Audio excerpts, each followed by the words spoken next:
What is a gap in treatment and can it hurt my personal injury claim? Hello, my name is attorney Rachel Althea. I am the owner of Althea Firm in Atlanta, Georgia, where we represent people who have been injured at the fault of someone else. And today I want to go over a little bit of what a gap in treatment is and why does it matter. So a gap in treatment is a period of time between when maybe an accident occurred and when a client actually gets treatment. So say, for example, an accident occurred 2 months ago and a client decided, hey, I want to go get treatment now. Insurance company might look at that as that is a gap in treatment, okay? So the other part of a gap in treatment is where someone gets injured and they start treating and then they just stop. And they might say, hey, it's been 2-3 months. I want to go back to treatment. Insurance company might look at that and say, hey, that's a gap in treatment. Now, there is no specific defined time for an amount of that could be classified as a gap in treatment. It just depends on the case, the injuries, and the facts. But most of the time, an insurance company will say anything that's like a month or two is a gap in treatment.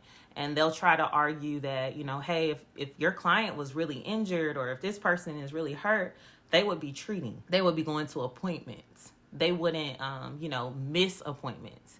And we all know that in real life, people have real life stuff to deal with, right? Like they got to go to school, they got to work, they got to take care of kids, people have spouses. So in a perfect world, everybody would go to their appointments and just be on time and, have no issues. But we know real life doesn't work like that. However, this is an argument that the insurance company does make whenever they do see a gap in treatment, because their goal is to try to devalue your claim and get or keep as much money in their pocket as possible. So if you're concerned about a gap in treatment and how it might affect your case, it's best to reach out to your attorney, your personal injury attorney, and just talk to them, and they can best advise you about, your case, and if you do have a gap in treatment and how they plan to explain that to the insurance company.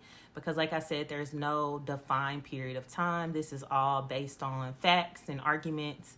And it just depends on the facts and the arguments that the insurance company that represents the person who caused your injuries makes and what your lawyer can come back with. So it's best to have a conversation with your lawyer so that they understand how many appointments you missed and why you missed those appointments.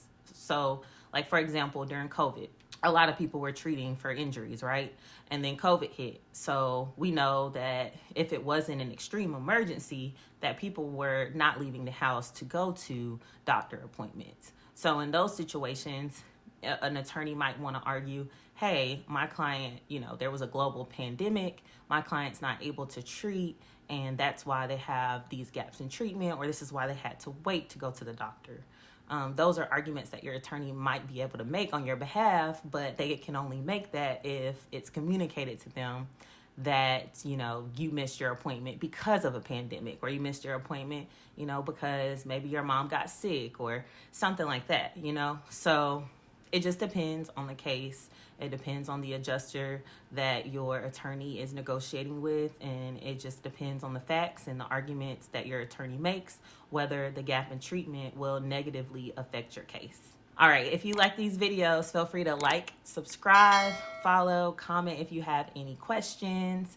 And if you want to reach out to us for a free consult, feel free to contact us at www.althealawfirm.com, and that is Althea with the L. All right, I'll see y'all in the next video.